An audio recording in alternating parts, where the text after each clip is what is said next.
ओम नमः शिवाय। शिवोम नमः शिवाय। शिवोम नमः शिवाय। शिव शक्ति भक्त विपन खन्ना की आप सभी को नमस्कार। महादेव महाशक्ति की कृपा से आप सबका सुख संपत्ति मिले। आप सबके परिवार कुशल मंगल रहे, स्वस्थ रहे, कोई कष्ट कोई विपदा उन्हें छू ना पाए। मैं महादेव महाशक्ति से ही दरखास्त करता हूँ आप सबके अन्न भंडार से आपका घर भरा रहे। माँ शक्ति से अन्नपूर्णा की दया हो, बोले भंडारी की सब पर कृपा हो। दोस्तों, आज जो मैं विषय लेके आया हूँ, जैसा धन वैसा मन। जैसा धन वैसा मन, जैसा अन्न वैसा तन। अब इस बात को मैं कैसे साबित कर सकता हूँ, मैं उसकी कोशिश करूँगा कि आप लोग को मैं समझा पाऊँ। हम जिस प्रकार का धन संचित करते हैं, धन जमा करते हैं, धन कमाते हैं, एक कमाई का स्रोत जो होता है उसके ऊपर उस धन की शुद्धता बहुत कुछ निर्भर होती है। मैं दोस्तों इसीलिए इस चीज को बोल रहा हूँ कि हमारे शास्त्रों ने भी शुद्ध अन्न का जिक्र किया है, शुद्ध धन का जिक्र किया है, अच्छी कमाई का जिक्र किया है। अभी इसमें शुद्ध धन कैसे कहा जाएगा, अब आपको बता देता हूँ। शुद्ध धन भी उसे कहते हैं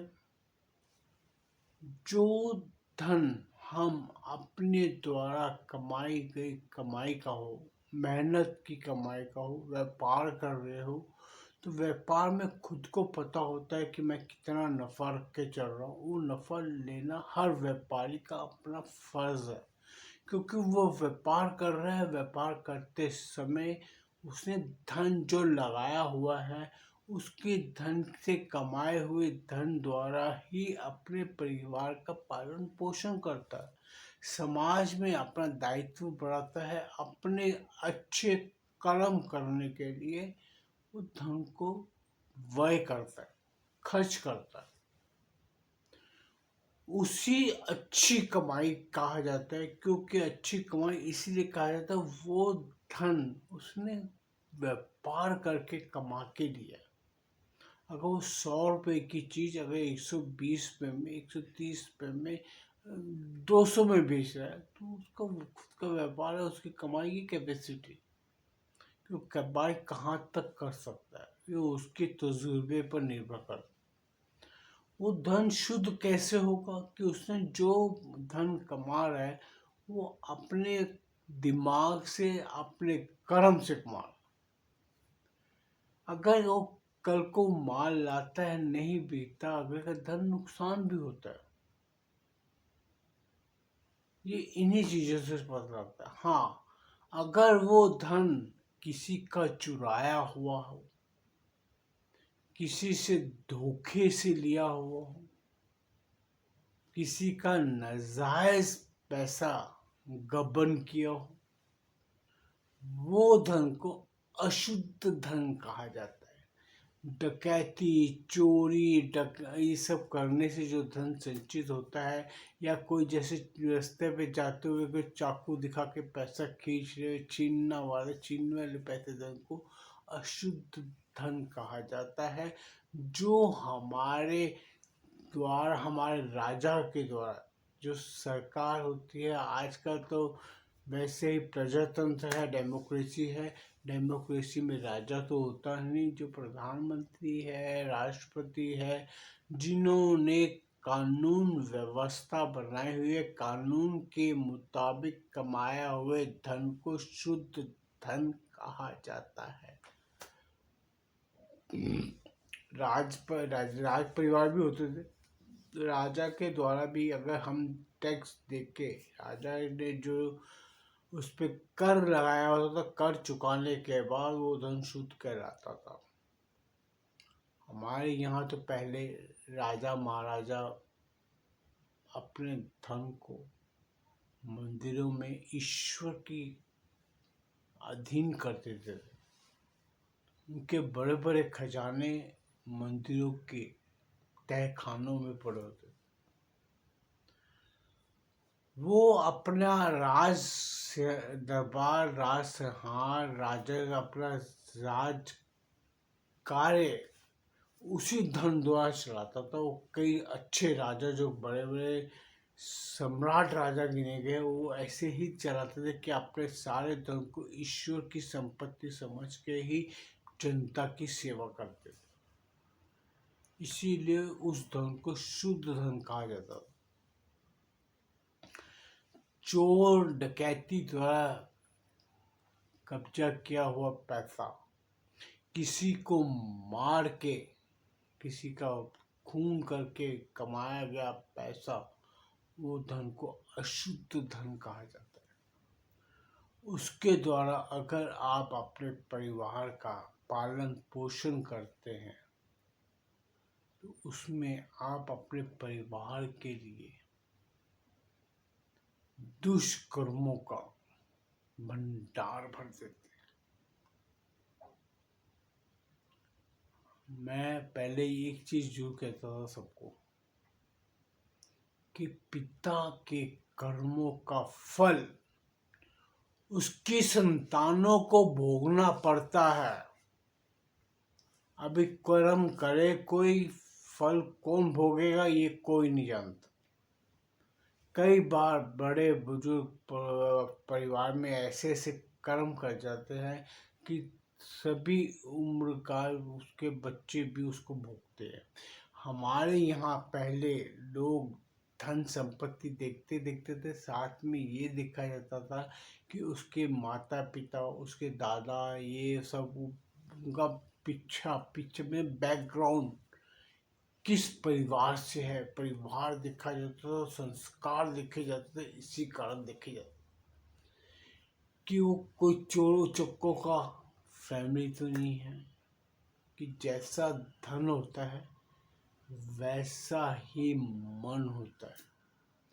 जो शुद्ध धन खर्च कर, धन कमा के अपने परिवार को पालता है, उस घर में शांति और लक्ष्मी की प्रचुर आशीर्वाद रहता है उनके ऊपर, धर्म का आशीर्वाद रहता है, ईश्वरीय शक्तियों का, पॉजिटिव एनर्जी का उनके ऊपर बकायदा आशीर्वाद बना रहता है।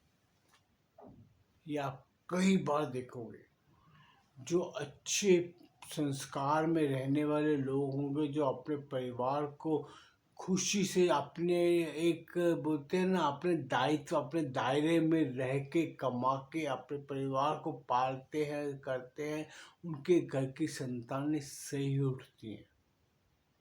बड़ा बदनसीब वो पिता होता है जिसके घर में उसके गलत औलादें पैदा हो जाती।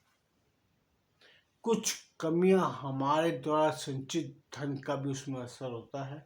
अगर आप नाजायज किसी से पैसा लेके, जैसे रिश्वतखोरी का, कुछ का, उल्टे सीधे जगह से पैसा लाके अपनी अगर संतान को देंगे, संतान भी आपकी शराबी, कबाबी, ड्रग एडिक्ट, वो चर्सी या अफीमची क्या क्या निकलेगी कोई पता नहीं। कभी आपके किसी संतान को कोई रोग हो जाएगा, कुछ हो जाएगा, आपका वो पैसा उसी में चला जाता है। हम बचपन में एक कहानी सुनते थे, एक दूध वाले की, आप लोगों ने भी सबने सुनी होगी, बहुत कॉमन कहानी थी कि वो रोज दूध में पानी डालता था, लोगों को बेचता था। एक उसकी जो पोटली में पैसा बांधा हुआ था, उसने अपने गमछे के साथ पानी डालते डालते उसका गमछा में से नोट खुल के पानी में बह गए। वो बैठ के किनारे पे रोता रह गया कि मेरी नदी में मेरे पैसे वो चले गए। उसके मुद्राएं होती थी वो सब गिर गई उसी के अंदर, नदी के अंदर। वो कहाँ निकलने वाली। तभी एक ज्ञानी पुरुष वहाँ खड़ा था, उसने उसको सब देख रहा था, तो उसने बोला, पर भैया तुम रोज जो पानी मिक्स करते हो, पानी अपना पैसा लेके चला गया। क्योंकि जो नाजायज कमाया हुआ धन होता है वो नाजायज कर्मों में जाता है। जैसा धन होता है वैसा ही मन होता है। आपका मन अपने मस्तिष्क से जुड़ा हुआ है। हम सब की हर तंत्र एक दूसरे से जुड़े पड़े शरीर के। जैसा धन से हमने खाना खाया, अन्न खाया है, वो ही अन्न आपके तन पे लगता है। वो भी कैसे इफेक्ट मारता है आपको वो भी समझा देता हूँ। नाजायज कमाए हुए धन के जो आप अन्न खरीद के खाते हो, वो अन्न आपके शरीर में जाके आपके तन को कोई ना कोई रोग आदि प्राप्त होता है। जिस रोग लगने से फिर वही रोग आप दवा खाने में जाके डॉक्टर, वैद्य, हकीम किस किस को दिखा के वही धन आप उसको देना पड़ता है। ये दोस्तों हमारे कर्मों की फिलॉसफी है। तभी मैं ये विषय लाया हूँ, जैसा धन वैसा मन, जैसा अन्न वैसा तन। ये हमारे जीवन काल का एक व्यू रचना है। आप कई लोगों को देखो, मैंने कुछ एग्जाम्पल देखे हैं बहुत अच्छे अच्छे। कई मैंने पुलिस वालों की औलादें देखी है। कभी कोई अपाहिज पैदा होती है, कभी कोई कैसे होते हैं, कोई ना कोई शराबी। अब 90% में उनके बच्चे देखे, पुलिस वालों के बच्चे भी ड्रग एडिक्ट हो जाते हैं, जबकि खुद पुलिस वाले भी होते हैं। आप इतने डिसिप्लिन रहने वाली फैमिली या परिवार के बच्चे भी बिगड़ जाते हैं। क्यों बिगड़ते हैं? जैसा धन लाओगे वैसा ही तुम्हारा मन हो जाएगा। जैसा मन होगा, मन गंदा होगा तो आपका नशा करने की आदतें पड़ेंगी, नाजायज कार्य करने की आदतें पड़ेंगी। ये सब चक्कर दोस्तों लगा पड़ा है। ये हमारे जीवन काल में ईश्वर द्वारा निर्धारित किए हुए कार्य जो हैं, ये हम उसी हिसाब से चलते रहते हैं। अब जो लोग अच्छी कमाई करते हैं, उनके परिवारजन अच्छे कर्मों के अंदर किसी दुखियारे गरीब को अन्न का कुछ धन का मदद करते हैं, तो आप देखो उनके घर में स्वतः ही खुशहाली बनी रहती है। कहते हैं कर्म युग है, पृथ्वी पे इंसान जन्म लेता है सिर्फ कर्म करने के लिए। मैं इसीलिए इस दुनिया को, लोगों को यही समझाता रह जाता हूँ कि भैया स्वर्ग ऊपर नहीं है, स्वर्ग यही है, नर्क यही है। जो कुछ भी है इस धरती के ऊपर है, ऊपर कुछ नहीं रखा हुआ। क्या खोजने जाओगे ऊपर पता नहीं, क्योंकि इस फिलॉसफी में जाओगे, इस सोच में जाओगे तो आप पागल हो जाओगे। क्योंकि इस चीज तक हम पहुंच ही नहीं सकते, देवता तक नहीं पहुंच पाया। कि संसार ब्रह्मांड कितना बड़ा है। हम पैदा किधर होते हैं? पृथ्वी पे। हमारे कर्म कहाँ होते हैं? पृथ्वी पे। हमारे दुष्कर्म कहाँ होते हैं? पृथ्वी पे। तो दोस्तों, जो सुख बोलने का टाइम आएगा तो स्वर्ग कहाँ से आएगा? कभी सोचा? भाई ऊपर तो कुछ नहीं है, स्वर्ग इधर ही है।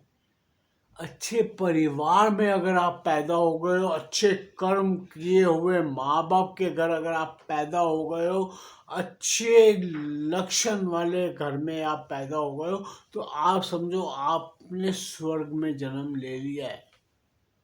आपको अच्छे संस्कार मिलेंगे, आप देव तुल्य इंसान बन जाते हो।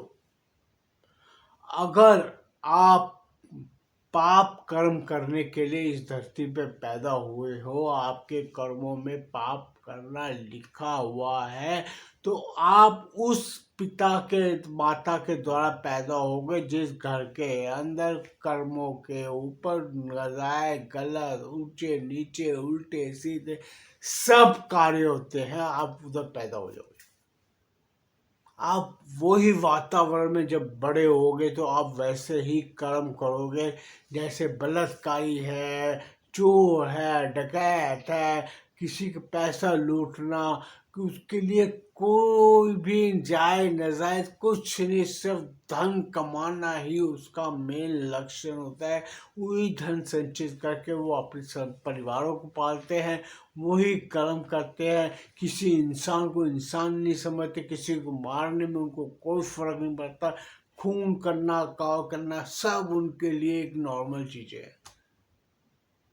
ये आप आज के समाज में इतना कुछ देखते हैं, वो क्या है सब आतंकवादी, ये जो बदमाश गुंडे जो घूमते फिरते हैं, वो सब क्या है? वो सब यही है। किस जमाने में ये चीज नहीं थे? पहले लोग डकैत बनते थे, डाका डालते थे, डाका डालने वाले लूटते थे, लूट के मार भी देते थे। पहले भी ये सब चीजें चलती रहती, चलती आई हैं, चलती रहेंगी। ये चीजें खत्म नहीं होंगी जब से सृष्टि बनी है, जब तक सृष्टि चलेगी ये कार्य चलता रहेगा। पहले भी ऐसे लोग थे, आगे भी होंगे, अभी भी है। कहाँ तक आप बचोगे ये आप पर निर्भर करता है कि आपके द्वारा कमाया गया धन वो कैसा है।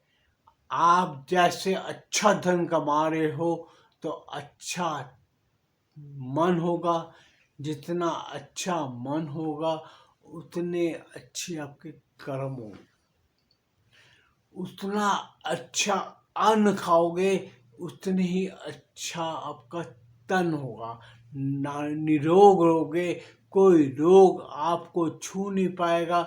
आप सदा ऐसे चलेंगे जैसे एक सुखद जिंदगी जी रहे हो, दुख का आपके पास कोई नामो निशान नहीं होगा।